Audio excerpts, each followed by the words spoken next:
Well, firstly, what it means to be in a World Cup final, it will certainly grow the game, as Sophie DeGoody was just mentioning. I think the buildup this week is Canada's been looked at as underdogs. They're ranked #2 in the world. They beat New Zealand #3, and they beat them handily. England is going to be a very tough task on Saturday, but these women have been improving every game. The last 5 weeks in England, I think they're in with a chance, actually a good chance. So yes, okay, England the favorites, but certainly Canada has strengths to be proving themselves again and again. What do you think those strengths are, and are there any standout players we should be watching for?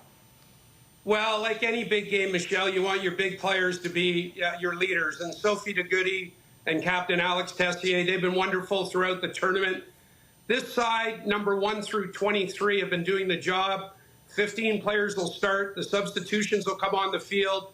I think it's been a balanced attack. I think Coach Kevin Rouet has rested players when he can. I think they're going to come up with their best effort to date. And as I said, I don't think there's much in this game, and they're in with a good chance to hoist the Rugby World Cup Saturday. Oh, how exciting is that? And you know what happens when teams start to do really well and defy the odds? People who may not have been watching start to take notice. How far would you say the women's game in Canada has come? It's very big in the high schools and universities, and this is only going to make it bigger. You were spot on with that. I think what's happened throughout this tournament is the number of viewers has expanded domestically.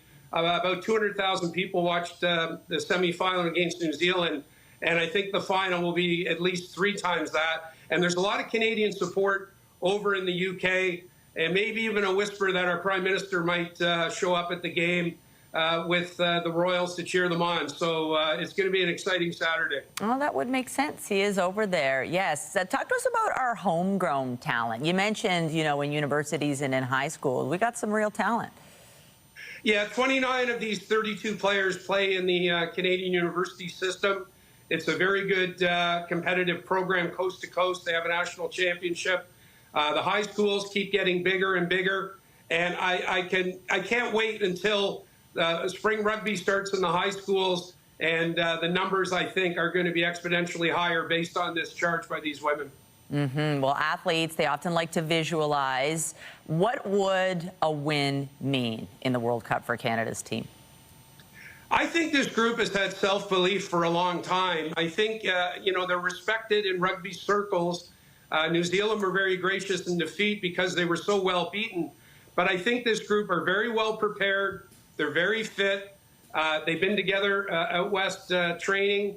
I just think for them it will be a wonderful lifetime achievement, but it'll also grow the game from the foundation up in this country. TSN's Brian Spanton, thanks so much for chatting rugby with us today. My pleasure. Thanks, Michelle. Take care.